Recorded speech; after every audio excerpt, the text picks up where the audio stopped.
Hello everybody, Dren608 here, back with another installment of Unconditional Surrender in Europe, designed by Salvatore Vasta, published by GMT Games, developed by Mark Dye, sorry, mispronounced that, it's Mark Dye. This is a continuation of the C.U.C.U campaign, which stands for Cripple the UK, Collapse the USSR. My opponent has done very well. He is in the process of finishing the crippling of the UK by trying to take out Gibraltar. He'd already basically conquered out the Middle East through Basra and Kuwait, and he has collapsed the USSR. So this is the USSR. The USSR is building up and getting ready for coming back in the war. Like I said, I'm Dren608. I usually put out videos on Hex Encounter board games. Very often with commentary like this on a vlog from the Vasta module for the said game. I also am doing streaming right now with using the Board Game Arena platform. I am streaming an Unconditional Surrender there in solo mode so that I can discuss the strategies back and forth for each side and what's happening. I also am streaming a role-playing game that's found on Steam called The Bard's Tale. It's been remastered. It was an old late 1980s, early 1990s computer role-playing game that was, at the time, basically it and Might and Magic and Ultima were sort of the cutting edge of role-playing games on the computer. And it's been remastered, so it's a very nice rebuild of it. So those are the things I'm into right now. If you like what you see, hit the thumbs up button. It helps the algorithms in YouTube for people who are searching for videos on Unconditional Surrender or anything else that I happen to be posting. It also motivates me if I see thumbs up on videos that I'm putting out, then people are liking the content, so I will continue to put more content out there. If you really like what you see, go ahead and subscribe. Hit the notify button after you subscribe, and then you'll be told whenever I post up another video or I schedule another stream. That takes care of our commercial part, and let's go ahead and get into this. We are going into, I think this was just one turn of May 1943. So we're just going to go forward with that. One of the things I forgot to do at the end of last turn was move all these eliminated. Most of these units were taken. He eliminated this garrison and this U.S. task force, but most of the rest of this I had removed in order to be able to do some of the shenanigans that I did. So that's why these all got moved into eliminated. He didn't actually eliminate them. I voluntarily eliminated a lot of this stuff so that I could rebuild it this turn. And so now we're into the production phase. We started off with the production. If you look in my little Who's Ally in the Vassal module, I have this little button over here. The only one that's left is neutral is the Netherlands. The Netherlands is currently pro-Axis, I believe. Right. So it was kind of like pointless to... I mean, he's not going to declare war on it. He wants it to be on his side. And the reason being is if the Netherlands goes to the Axis, I cannot play allied partisans in the Netherlands to help me get across these rivers and things. So it would have to be a true market garden where I have to use like a paratrooper or something like that if I ever get that far. High hopes and all that. So we will continue on here with the production phase, I think. Yes, we're just setting all this up.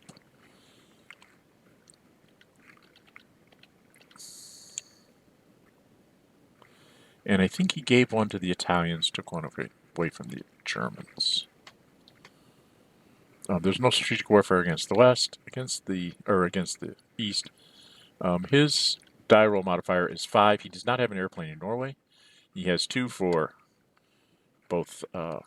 He has 2 ports on Sea Zone 7, Corona and Brest in France, Corona in Spain. He has Basra and Kuwait, which is another +2, and then he gets another +1 because he holds Suez. So he's +5 against the Allies.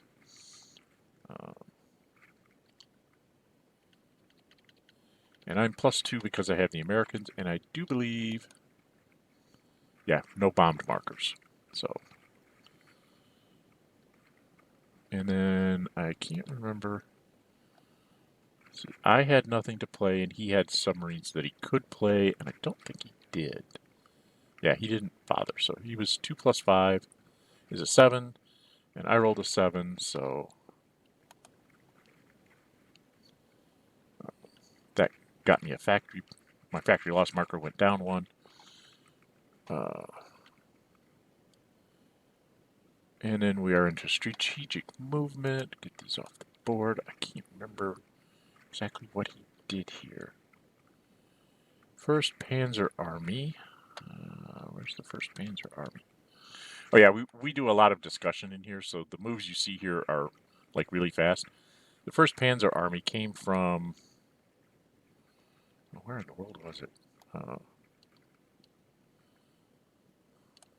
all the way in Casablanca? Yeah, it was in Casablanca.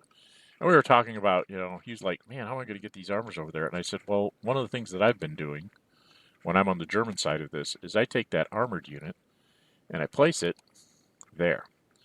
So that if there is a Western invasion, say at Kuwait, down here in Kuwait, Iraq, or there's an invasion, say at Suez, then I can just strategically move this armored unit down to here. And then at the end of 43, like in October or November, I can just move it across the straits and march it up into Romania in October, and then in November it can get to the river line on the Dnieper.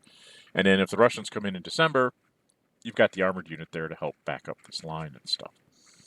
So, and he was like, that's a good idea. And so, I'm not clicked on the right thing. Why am I not? There we go. So he, placed his marker on there. There's absolutely nothing that the West can do at this point.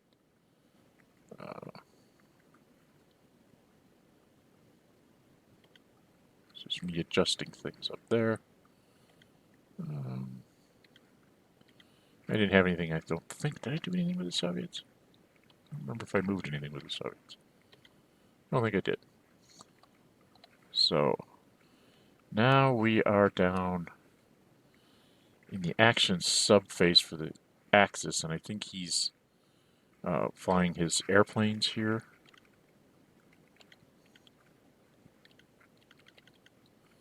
I think it's the Italians are going after the British Air Force.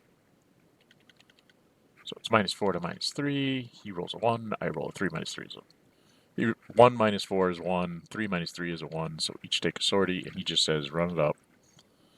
When you get to 5 sorties on each airplane, it's guaranteed that you're going to cause at least 1 sortie, no matter what the die roll is. So we save ourselves some time and just say run it up.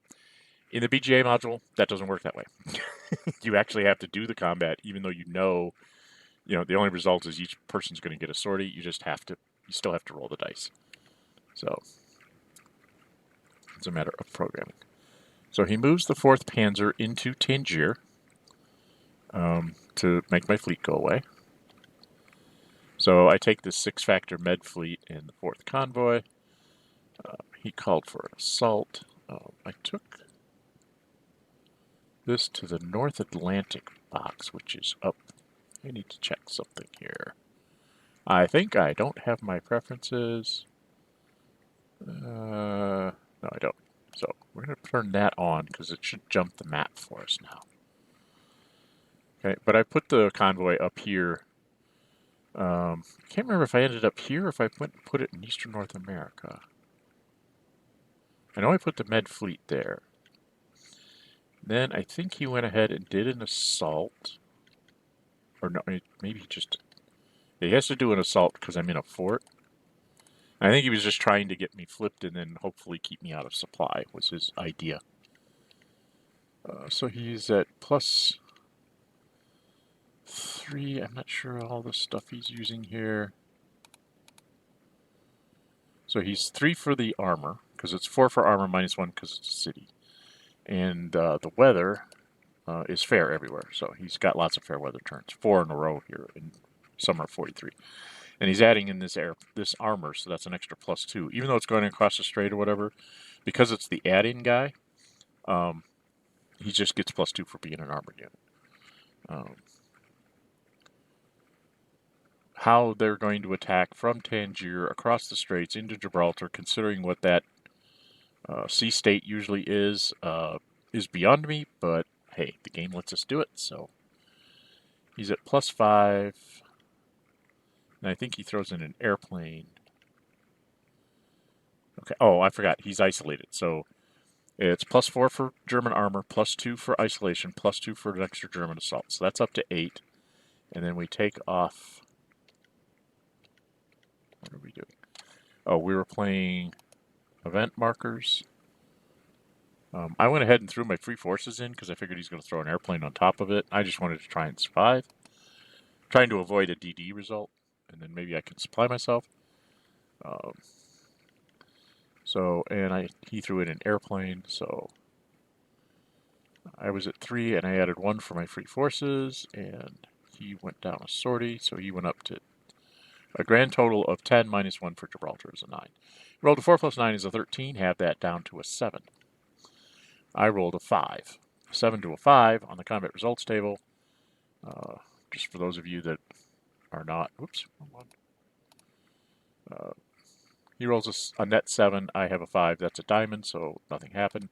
So he's not going to waste another attack on it, I don't think. We talked about whether he should go ahead and attack it again with the armored in the Spanish, and he's like, no, I think I'll wait. Or did he? Nope, I think he did. He did do an attack here. He went 3, 4, 5, 6, 7.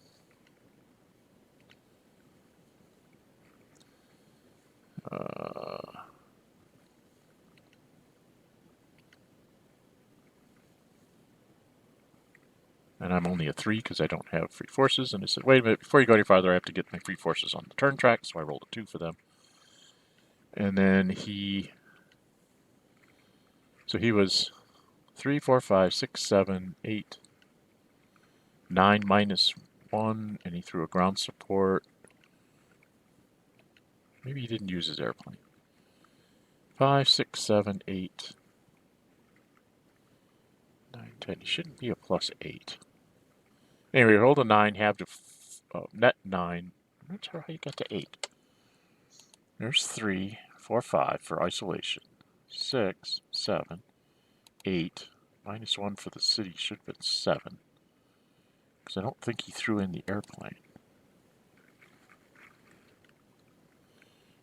Anyway, his 1 plus 8 is a 9, halves down to 4.5 becomes a 5, and I rolled a 2. And a 5, me being +3, I'm not going to be affected. I just rolled for aesthetic purposes. So got a net 5, and his ground support's coming back in 5 turns. He moves the Italian fleet, or started to.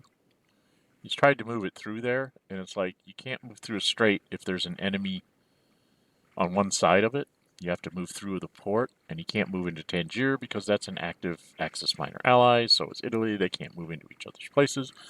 So you're going to see us retcon that real quick here.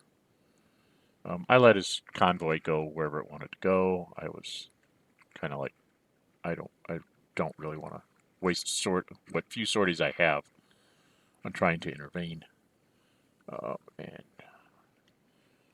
now this is interesting. I've never seen the defense of Norway handled this way, and I may try to see if it makes a difference. He moves off the ports rather than letting me invade the ports and hit a unit. Now I think he's over. Yeah, now he's playing movement games, getting ready for the Russians to re-enter.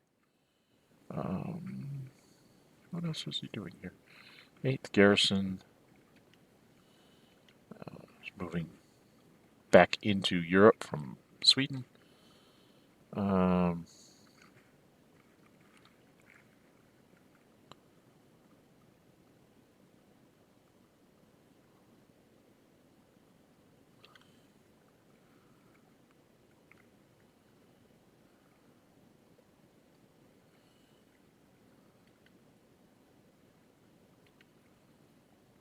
sure where. Oh yeah, I think he moved up from northern Italy to be. He's heading towards backing up some of his ports.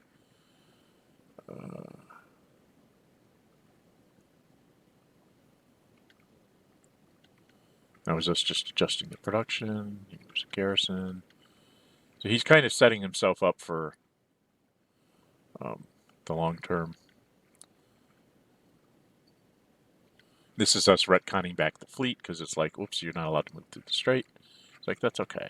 Just put a Turk in there into Casablanca because I don't have any.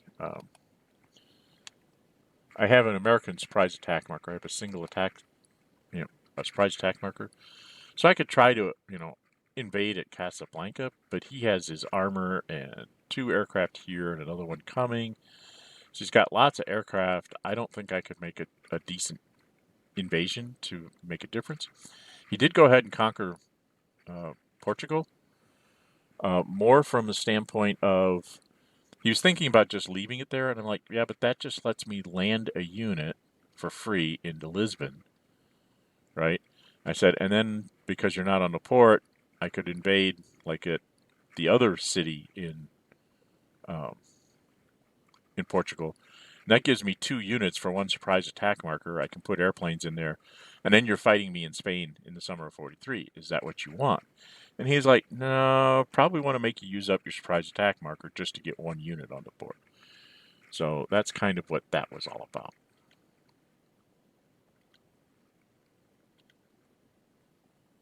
And then the first army moved up, but he's getting ready again for garrison duty around here.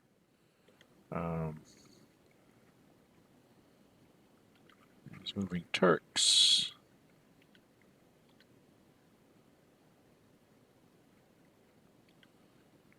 He said that he found that he can use the Turks for like backing up garrison duty, and he's going to put like a German infantry in Turkey. He said that seems to hold better than a whole bunch of Turks. I was like, okay. Romanians moving, Yugoslavs. It's like, yeah, move into my defensive positions, backing up the German line here, that kind of stuff. And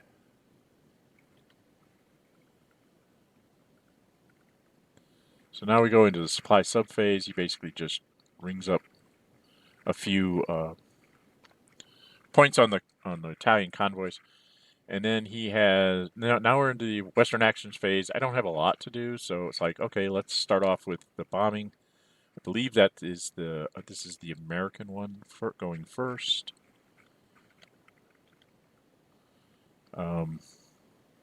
His airplane cannot reach me until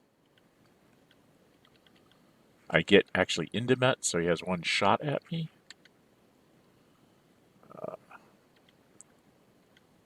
And he rolled a 5 plus 8. So that's like which shouldn't be.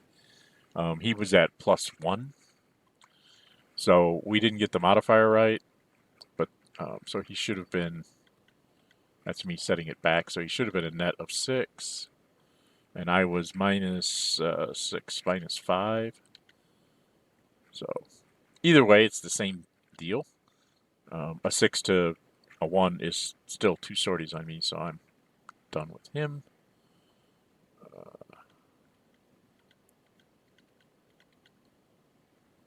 Now I think I went again with the British, maybe.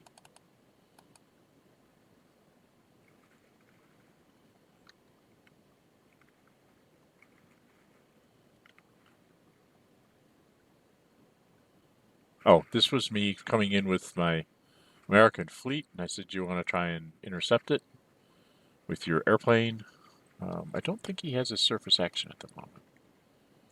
Right. Go after me with your airplane or not. He's like, no, that's okay. We'll let you go in there. Okay. He's going to try and get me when I do my supply, I think. Anyway, now I'm in my supply subphase. I'm going after, I think I went the airplane first. I was telling him what I was doing. I said, I am escorting, He goes, I'll try it with the airplane. So he's +2 for German, -2 for sorties, but then +1 because he's attacking fleet. So he got a 6 + 1 is a 7. I was at -4, +2 for -4 for sorties, +2 for American fleet. I rolled dismally, so he got that. And then he's allowed to attack me again at +0 this time. He's a net +3, +2 for sorties, +1 against fleet. And my convoy is a net -1.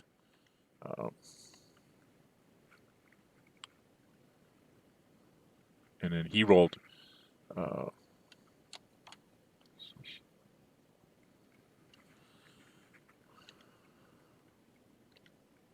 think he decided not to do it there, and I said, okay, I'm going to try again for the armored unit. And he said no, because he has so few sorties. He wanted to make sure this airplane had lots of sorties. Because his airplanes, he built a surprise attack marker, and so he doesn't have any sorties in spare for the German Air Force. So, did that. I think that was the Soviets.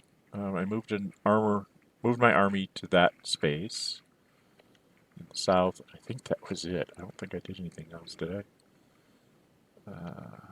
I moved moved some people around on the line to put them in different positions. Then it's supply subphase. Everybody's supplied. Nobody took anything off in the no supply phase. Replacements for the Axis.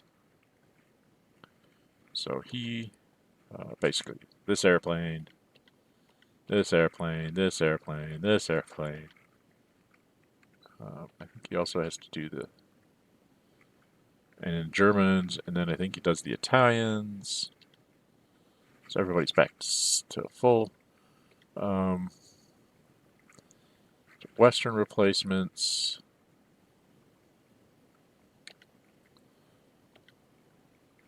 Of course, the Americans just come down. I brought the British down. I just did the Americans there. And now the British did their airplane down there and their bomber command up here. I think that's all I had, didn't I? I'm not sure what I did with the other 9.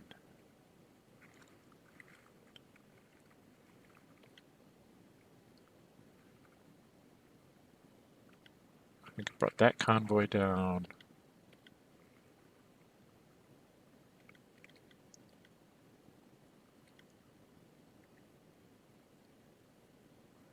I think we're already in the end phase. Why did I save 6 points? What do I have to build? Oh, I saved 6 points because I wanted to get the airplane and the convoy back on, I think.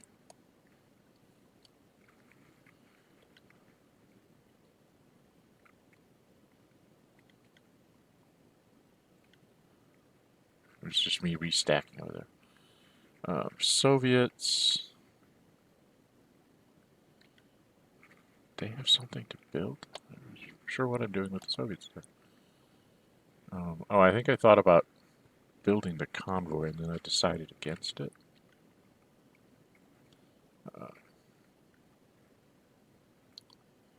For replacements. Right. Oh, I was taking down airplanes. That's what it was. It's making my airplanes all better. Building up the Russian Air Force. We have an interesting... I think he's going to use the same strategy he used in a BGA game against me for this. I hope so, because I'd like to show it in a video here where he has a specific thing he does with his air forces to try and to thwart me in the West. In our BGA game, he put like 6 plus the Italian. I think it was 6 aircraft plus the Italian. It might have been all 7 in the West once the Russians came back in, and he basically just had a line of German infantry just, sort of hedgehogging and slowing me down on the advance, waiting for the Western invasion of France, and then he just overwhelmed me with Air Force. I took the bait and I went in and thought the American and British Air Forces could hold off the Germans. I was wrong. So in this one, I hope we do it again, and then we can see if the alternate strategy we thought of could work which is I just keep threatening to invade him, so he can't really. As soon as he pulls the air away, that's when I do come and invade, or at the end of the summer, like in September, so that I can get on, and he can't really counter me. So it'd be interesting to see if we get to that point. So now we're into upgrades. Soviets choose not to. We have mobilization. I don't think anybody did anybody have. Yeah, the Axis didn't have anything to build. The West has tons of stuff to build. So we're going to come over here to the western side of the map because that's where everything's going to be built. So get the Americans on the board. All their stuff just gets built because infinite production points. The West builds their one convoy over there as well. And then I think did I build the aircraft? And I built the aircraft in the Western Indian Ocean because I need to get an aircraft into the Arabian Sea. I need to get a convoy over here, and I can only... Oh, that's right. And I had to go change... Oh, I did something illegal. I did something illegal. This convoy... Okay, it's not there. Where'd I put it? Yeah, I put it back in Belfast. Remember the convoy I thought I put in Eastern North America for the British? Had to put it in Belfast because I wanted to build the airplane in Western Indian Ocean. And the Allies are only allowed to... The United Kingdom is only allowed to place either one unit in the Eastern North America box or one unit in the Western Indian Ocean box. They can't put it in both. So they only build one unit in those off-map boxes, total. The Americans all have to show up in Eastern North America. And so we went into the diplomacy phase. I think we just skipped it because diplomacy cup is full. We filled it up just for kicks. So it's got everything in it, okay? But when you think about it, all there is the Netherlands. So like if I pulled a political success, gee, I could take the pro-Axis marker out of there. Push comes to shove, if I get into France and I'm starting to push, trying to push into Germany, I'm going to have to declare war on them one way or another. As a matter of fact, I probably will declare war on them even sooner so that I have a direct line into the factories for my bombers. Instead of having to always go around that country, just have a direct line straight through. So I don't know if it'll be next turn or the turn after, but very soon I'm going to just declare war on the Netherlands. Excuse me. So I could get my more direct line into Germany to try and get some bombing in. I'm having some troubles there. I'm probably going to have to get these guys down to like 2s and 0s sorties and then make a big bombing run. The problem with that is that the Germans then recover. So you almost need to continually try to keep pinpricking them. It'll be a little bit better once the Soviets are in the war and they're using up their production points over there. But the problem is, that's the victory check, and now we're going to do end of turn stuff. We get some stuff in June. He gets back his surface action and a garrison to build. I get, what was that? I get a ground support that I can't use because I don't have any miners. I get an ultra, which is important because I have to face off against submarines next turn. And the Russians get a lend-lease. 1, 2, 3, 4. So it goes into December. And the Americans got, what did they pick up? Their U.S. task force can now become, as I like to say, it becomes a real boy. It becomes a real armored unit at the end of this turn. I will be building it. I just built it. I'll replenish it, and then I'll upgrade it. So I'll have a real armored unit there. And then we're into June. Now, there is a chance that you won't get fair weather in June. Okay. So we had to roll the dice, and he rolled a 2, 2, and a 3. If you look at the weather chart in June, when May was all fair, so you go into the May fair line, a 2 in the cold zone is fair, a 2 in the mild zone is fair, and a 3 in the warm zone is fair. So he's going to have another fair weather turn this turn, which means May was fair everywhere. June is fair everywhere. He's going to end up having 5 straight fair weather turns in 1943, and not a whole lot that he can really do with it. If he was in Russia, that could be crucial if we were actually fighting in Russia, that could be crucial for both sides to see who could get off better attacks, because that's one of the things the Germans could do when you're fighting in 1943 over there, is if you get some fair weather turns like that, you just try to blunt his offensive capability. Hit his armor, hit his shock armies, try to flip them. You're not really trying to kill them, just flip them. If you flip them, then they're not so scary, and you can pretty much hold your line. It's going to be interesting to see how he forms his line over here, because he has this huge line down here, but not much up here. So I'm assuming that like the Africa Army and some other people are going to start filling in some of this line, or this line's going to thin out and fill in the line behind it. Otherwise, he's just letting me run, straight across the Dnieper, and I know that he's not going to let me do that. I'm just not sure how he's going to do the blocking of it. So I'm looking forward to seeing what he uses, because I'm in a game where I'm in this similar situation, and I'd like to make sure that, we'll have a discussion on what's the best way to try and defend this section down here. In the past, I've been known to throw like a garrison unit into Kharkov and just, make him have to roll dice once to take it, and having the line form up like right in front of Dupnovstrik, so that there's not too much of a bulge for him to try and surround and capture my German infantry. Because by the time the Russians come back in, and we can just go here, and that's the end turn phase. And we were talking about some things here and places.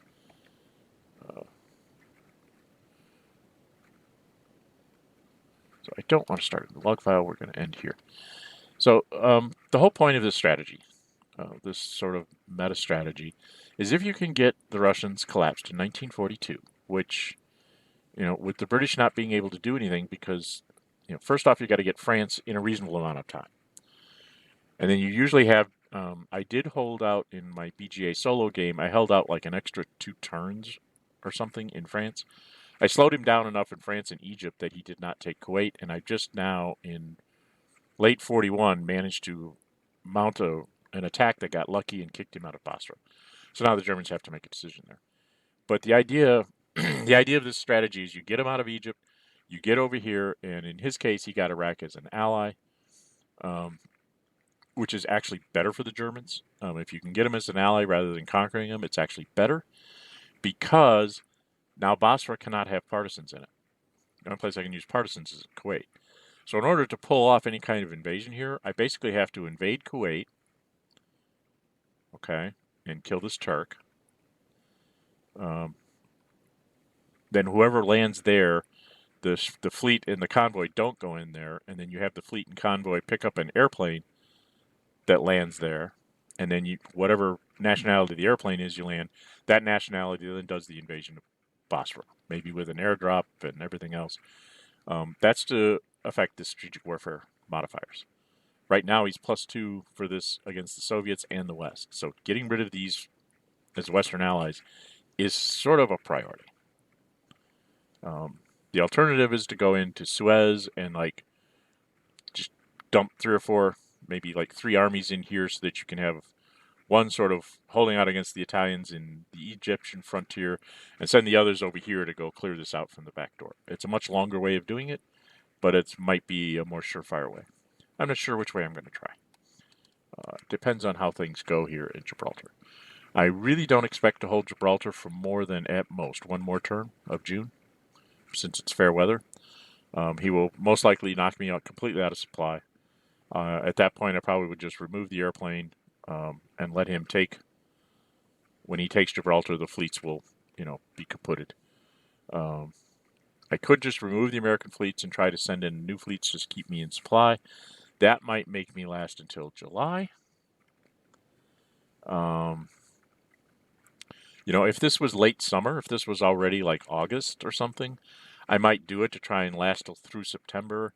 And then if I can get into poor weather down here, then it's not so likely that he's going to take Gibraltar. And this becomes a sore point for him when the Russians possibly come in late in December 43 or early 44. I don't think I can hold out for June, July, August, and September. That's 4 fair weather turns.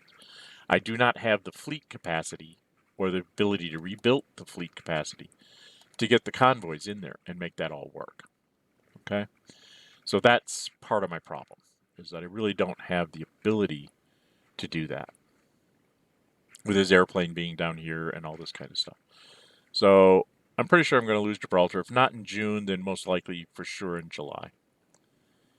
And that's the best I could do. I did have I thought I had a halfway decent defense here in Morocco, and he just kind of blew right through it. Pulled off an invasion of Casablanca, and that was sort of the end of it. So, yeah, that happens. At this point, I think we're done.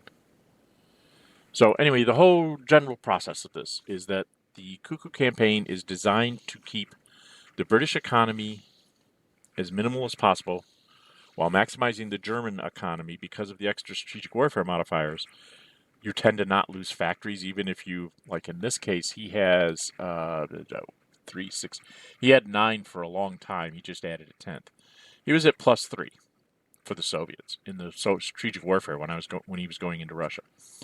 I was at +3 for the Russians. He was at +3 because he had an airplane in Norway, and he had Kuwait, Basra, that area. So he was +3. So it was +3 to +3, and he was +6 against the West. So even if I got lucky with the Soviets, he would just get it back on the +6 in the West. So it maximized the German economy. If you look, I don't think he's lost a factory yet. I think I actually got him down a factory or two. Somewhere along the line, I got really lucky or something. And he got him right back the very next turn. But he's at full right now, so his 15 minus 1 is 14, and he's got 3 extra factories.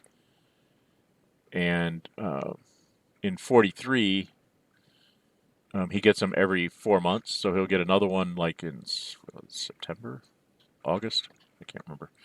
April, May, June, July, April, August, and December he gets them. So he'll be up to 4 extra factories, and then 5 by the end of the year when the Russians come in. And he's most likely going to not lose any factories because, he's been doing well against the bombers. Even if he ends up being a factory or 2 down because of the extra factories, he's still going to be up around 30 some production points. 30 production points for the Germans at the beginning of 44, without having to take losses or move points or whatever. He can just basically set himself up however he wants to set up his defense, and then he's playing for time from that point on. He's just got to last to July 1945, and with his massive willpower of 86,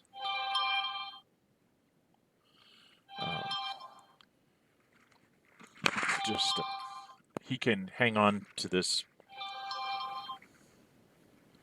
He can hang on to this for quite some time. I'm not going to get him down by willpower. I'm going to have to take every city. So all he has to do is have 1 will point in 1 city at the end of July 1945, and he wins. And he's probably going to do that. It's going to be interesting to see how close I can get, but I don't think I can take them all. All right, so that's the end of this video. Please leave me comments in the comment section of things you'd like to see. You can check my Board Game Geek account, Dren608, and see all the games that I have in my list. And yeah, if you like what you see, hit the like button. Go ahead and subscribe. Hit the notify button. And until we meet again, stay safe and bye-bye.